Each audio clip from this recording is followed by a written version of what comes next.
এদেশে ছাত্র জনতার আন্দোলনের মাধ্যমে সরকারের পতন হয় নাই। এদেশের উলামায়ে কেরাম, এদেশের মুসলিম ব্যক্তিদের চোখের পানি, পরিবারের চোখের পানির কারণে স্বৈর শাসক 5ই আগস্টে এদেশ থেকে চোরের মতো পালাতে বাধ্য হয়েছে।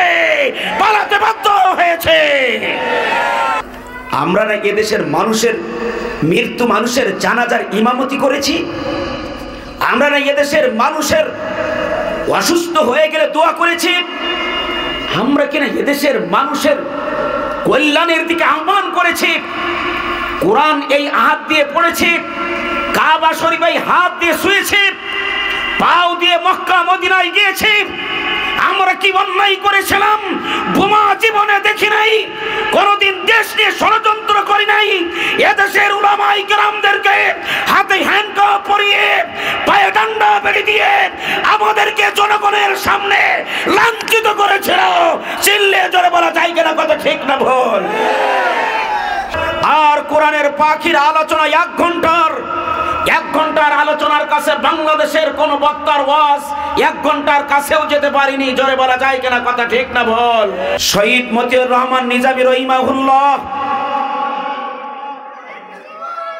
আল্লামা দেলোয়ার হোসেন সাইদি রহিমাহুল্লাহকে গ্রেফতার করার পরে বাংলাদেশে প্রথম যে মামলা হলো, সেই মামলার আসামি আমি ছিলাম। কত বড় পাওয়ারফুল ব্যক্তি আমি ছিলাম যে নামাজের ভিতরে দাঁড়িয়ে আমি পাইকগাছার সেই পুলিশ লীগের তাদের প্রশাসনিক কার্যক্রমে বাধাগ্রস্ত করেছি নামাজের মধ্যে থেকে। ইবলিস বিশ্বাস করে নাই। এর এত দাড়ি পেকেছে, জেলখানে যাওয়ার পরে বয়সীকে দাড়ি পেকেছে। এই যে পরিবেশ এখন হয়েছে, গত জুলাই আর 5ই আগস্টের আগে এই পরিবেশকে আপনারা পেয়েছিলেন? এই পরিবেশের ব্যবস্থা করে দিয়েছেন তিনি কে? আওয়াজ দিয়ে বলেন, তিনি কে? রব্বুল আলামিন। তিনি আমাদের ব্যবস্থা করে দিয়েছেন। এর পিছনের মেহনত আমার দেশের দামাল ছাত্র জনতা, তারা এদেশের মানুষের সাম্যকে প্রতিষ্ঠা করার জন্য এদেশের মানুষের বাক স্বাধীনতা কেড়ে নিয়েছিল। বাক স্বাধীনতাকে পুনরুদ্ধার করার জন্য, নীতি নৈতিকতা প্রতিষ্ঠা করার জন্য এদেশের দামাল ছেলেরা স্বৈর শাসকের বিরুদ্ধে হুঙ্কার ছেড়েছিল। বাতিলের কাছে মাথা নত উলামায়ে কেরাম এখনো করে নাই, সামনেও করবে না। জীবন চলে যাবে, বাতিলের কাছে মাথা নত করবে না। আমার আলোচনার শুরুতে জানতে চাই, আর কোন বাতিলের কাছে মাথা নত নয়।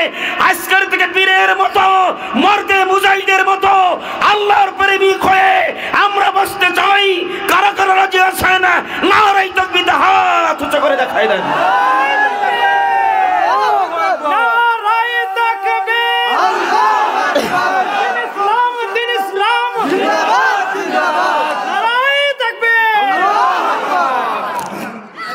পরিতাপ, আল্লাহর কসম, কোনো একটা কথা যদি মিথ্যা বলি তাহলে আল্লাহর কোরআন সাক্ষী রেখে বলছি, আল্লাহর কোরআন সাক্ষী রেখে বলছি, কোনো একটা কথা মিথ্যা বলবো না। আল্লাহর কসম, আল্লাহর কসম, আল্লাহর কসম। আমার ভাইয়েরা, আমার 2010 সালে যখন মামলা প্রথম স্টার্ট হলো, আমি না বললে আপনারা বুঝতে পারবেন না। আমি তখন মাগরিবের নামাজের ইমামতি করছি বাস স্ট্যান্ড মসজিদে। বাস স্ট্যান্ড মসজিদের পিছনে অবদান, আমি নোমানির গায়ের ঘাম, জনগণের টাকা, পাইকগাছা পৌরসভার ইমামদের কল্যাণের জন্য যা করেছি আমি নোমানি তাদের জন্যই করেছি। নিজের দিকে তাকাই নাই। যদি একটু ঘাটটা কাত রাখতে পারতাম তাহলে এমপি সোহরাব সানার কথা অনুযায়ী আমি পাইকগাছায় বিশাল টাকার মালিক হয়ে বহাল তবিয়াতে থাকতে পারতাম। মন রে বললাম, মন শোন, এ টাকা তো দুনিয়ায় পড়ে থাকবে, মুনাফেক হয়ে কবরে গেলে তোর তো নিস্তার নেই।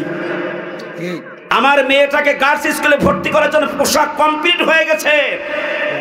বড় বাচ্চু, মরহুম বড় বাচ্চু সাহেবের বোন তখন প্রধান শিক্ষিকা আমাকে ডেকে বললেন, কেঁদে, নোমানি সাহেব আপনার মেয়েকে ভর্তি করতে পারছি না, উপরে নির্দেশ। আমি এমপি সাহেবের কাছে চলে গেলাম। আমাকে স্পেশাল রুমে উনি একা নিয়ে বললেন, লাঠি সোটা ব্যবহার করে তাদের মিছিল মিটিং বাদ দেন, গাড়ি লাগবে কি বাড়ি লাগবে কি লাগবে সব আমি দেখব, শুধুমাত্র একটি কথা মানেন। উনি বললেন আজকে উত্তর না দিয়ে কালকে দেন। বসে থেকেই বললাম আমার দ্বারা আপনার কথা মানা সম্ভব না। আমার মেয়েকে ভর্তি হলো না শহীদ গফুরে, আপনার ওই হাই স্কুলে আমার মেয়েটাকে, টাউন স্কুলে আমার মেয়েটাকে ভর্তি করলাম। এরপরে একের পর এক মামলা শুরু হয়ে গেল। আল্লাহর কসম 10 সালের মামলা হলো। তখন আমি মাগরিবের নামাজের ইমামতি করি। মাগরিবের নামাজের পরপরই এমপি সাহেবের বাসার থেকে মোবাইল আসছে যে আমার অর্থাৎ ওনার যে বড় জামাই শহীদুল, ওনার মেয়ে অসুস্থ, ওনার মেয়েকে একটু ঝাড়ফুঁক দিতে হবে। আমি ফসিয়ার সাহেবের বাসায় চলে গেলাম। আমি কিন্তু নামাজ পড়ে অন্য কোথাও না, এমপি সাহেবের বাসায়। একটু পরেই শুনি আমার মুয়াজ্জিন তার ছাত্রকে গ্রেফতার করেছে আর আমাকে খুঁজে বেড়াতেছে যে আমি পুলিশের কাজে লাঠি সোটা নিয়ে বাধা প্রদান করেছি। তাহলে আমার কত বড় ক্ষমতা যে ফসিয়ার সাহেবের মজবুত বিল্ডিং এর ভিতরে থেকে আমি পুলিশের কাজে 10 সালে বাধা প্রদান করি এবং সেই মামলার আমি আসামি। ইবলিস কি আসলে এত বড় অপকর্ম করতে পারে? এ মুসলমান আওয়াজ দিয়ে বলেন করতে পারে? আওয়াজ দিয়ে বলেন করতে পারে? বন্ধুগণ আমার, ভাইরা আমার, একমাত্র কারণ হচ্ছে সেই 10 সাল থেকে এই পর্যন্ত আমি বাতিলের কাছে মাথা নত করি নাই, বাতিলের কাছে মাথা নত করি নাই। আর যতদিন বেঁচে থাকবো বাতিলের কাছে মাথা নত করব না ইনশাআল্লাহ। সম্মানিত হাজিরিন, আল্লাহ তাআলা আসমান বানিয়েছেন, জমিন বানিয়েছেন, সূর্য বানিয়েছেন, তারকা বানিয়েছেন, আল্লাহ তাআলা চন্দ্র বানিয়েছেন, আল্লাহ তাআলা ফেরেশতা সৃষ্টি করেছেন, আল্লাহ তাআলা এই জমিনে, আসমানে, সাগরে, নদীতে অসংখ্য জীব জানোয়ার আল্লাহ তাআলা বানিয়েছেন। আল্লাহ তাআলা কোনো একটা জানোয়ারকে সৃষ্টি করার পরে বলেন নাই কসম করে যে আমি চন্দ্রকে সবচাইতে উত্তম অবয়ব দ্বারা আমি গঠন করেছি। আমি সূর্যকে কসম দিয়ে বলেন নাই আমি সূর্যকে উত্তম গঠন প্রণালী দিয়ে আমি সৃষ্টি করেছি।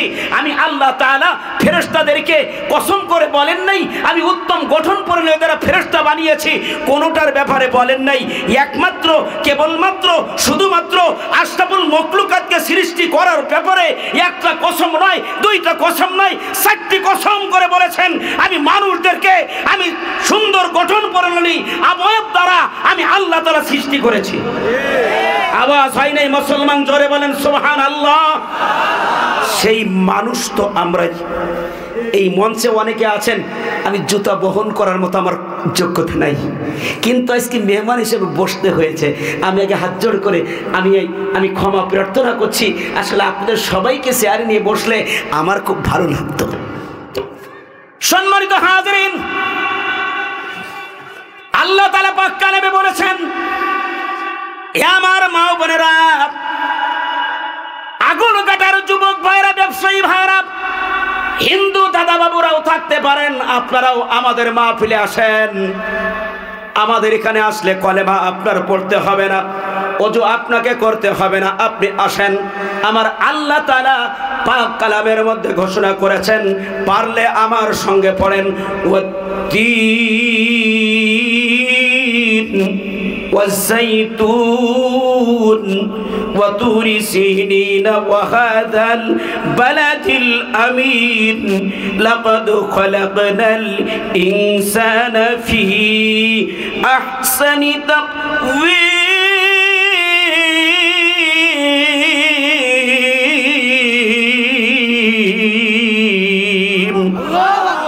আরো জোরে আল্লাহু আকবার বলেন। কোরআনের আওয়াজ শুনলে আল্লাহু আকবার বলবেন। 16টি বছর পর্যন্ত এদেশের মানুষ রাজপথে কোন জায়গায় আল্লাহর নাম সুউচ্চ আওয়াজ দিয়ে নারায়ে তাকবীরের স্লোগান দিতে পারে নাই। জোরে বলা যায় কিনা কথা ঠিক না ভুল? অথচ আমরা জয় বাংলা আওয়াজ দিয়ে বাংলা ফাটিয়ে ফেলেছি। অথচ আমার আল্লাহ বলেছেন ওয়ারাব্বুকা ফাকাব্বির, আমার আওয়াজ, আমি আল্লাহ তাআলার আওয়াজ সব চাইতে উচ্চ আওয়াজে দাও। যে আল্লাহ তাআলার আওয়াজকে খাটো করতে গেছে, আল্লাহ তাআলা তাদের কণ্ঠমালিকে চিরতরের জন্য নিস্তব্ধ করে নিয়েছে। আরো জোরে বলেন কথা ঠিক না ভুল? 2 2014 সালে ইমামতি চলে গেল আমার, তখন আমি কারাগারে 2014 সালে কারাগার থেকে আসার পরে আমি কোট মসজিদে জনাব টিয়নো মহোদয় ছিলেন, ইউনুস সাহেব, উনি আমার ইন্টারভিউ নিলেন। তখন মরহুম নুরুল হক সাহেব, উনি এমপি, ইন্টারভিউ দিয়ে ফার্স্ট হয়ে গেলাম। এই খবর তার কানে চলে গেল। এমপি সাহেব তাকে ডেকে বললেন যে টিউনো সাহেব যিনি ফার্স্ট হয়েছেন উনাকে নিয়োগ না দিয়ে দ্বিতীয় নাম্বার যে আছে তাকে নিয়োগের ব্যবস্থা করে দেন।